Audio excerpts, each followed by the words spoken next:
بسم الله الرحمن الرحیم. محترم نن سبا غریبیان دي، غربت ته او ډېر خلک په پریشانۍ کې گیر دي. ګرانی هم ورځ ورځ سیوا کیږي. د سړي آمدن دا کم وي 500 روپۍ او لګه چې کم دی 2000 او 3000 روپۍ. دې دپاره تاسو ویډیو اخره پورې وګورئ. نور ملګرو سره په کروڑو خلکو ته دا ویډیو ورسوئ چې یاره د دې مجربې وظیفې د حدیث نه ثابته ده. د دې برکت سره ډېرو خلکو ته چې کوم دی فایدې شوي دي او خلک مالداران شوی دی. نو تاسو ته زه داسې یو مجربه وظیفه ښیم چې تاسو به دې سره خامخا انشاءالله تاسو له به الله مالداري درکوي. بله دویمه خبره دا ده چې ډېر خلک بار دي، مسافر دي او شپږ میاشتې د خلکو وشوې، کال وشو، 2 کاله وشو، خلک بېروزګاره ناست دی. خلکو ته روزګارونه نه میلاویږي، تنخواګانې ته یعنې کفیلانو نیولي دي، تنخواګانې نه ورکوي. نه دا داسې وظیفه ده چې په تاسو به خامخا مالداري راځي او په تاسو باندې به خامخا غربت چې کم دی دا به درنه ختمیږي. خو که دا تاسو پابندۍ سره وکړله، دې دپاره د ورځې یو ټایم خاص دی، د سهار ټایم کې ده. که یو سړی د سهار د سنتو او د فرضو په منځ کې ډېره بهتره ده. دا د اکابرو نه ثابته ده، مجربه ده.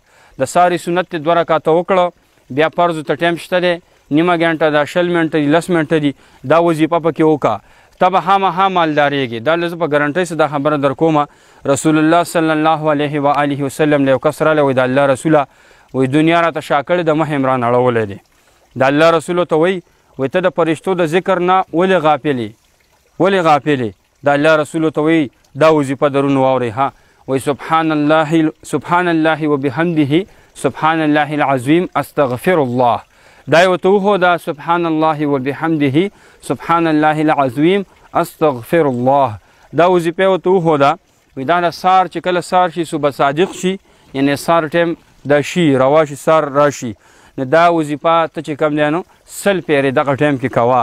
هغه کس څه موده پس رسول الله صلی الله علیه و آله وسلم لراله او دا یې ورته وایي د الله رسول الله له دومره دنیا راکړې چې اوس راسه ځای نشته دی، دومره مال حال له الله راکړه چې اوس را سره ځای نشته دی.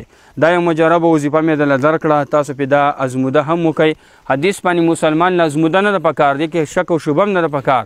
دا خبرې حق او سچ دي که ذره برابر مسلمان له څه سوچ هم نه دی پکار، خو تاسو پې تجربه وکئ. زما مقصد دا دی په دې مجربه وظیفه باندې تاسو تجربه وکئ چې څوک غریبانان دي یا څوک بار ملکي دي یا بېروزګاره دي، دا وظیفه د سبا نه شروع کړئ. سبحان الله وبحمده سبحان الله العظیم استغفر الله. 100 پیرې د سارې وایې او بیا ورته ګوره چې څومره مال الله درکوي او غریبي دې په مالدارۍ باندې بدلیږي. دا یو مجربه وظیفه ده. نور ملګرو سره په کروڑو ملګرو ته دا ویډیو ورسوئ چې هغوی په دې کې مالدار شي. هر سړی مالداري غواړي.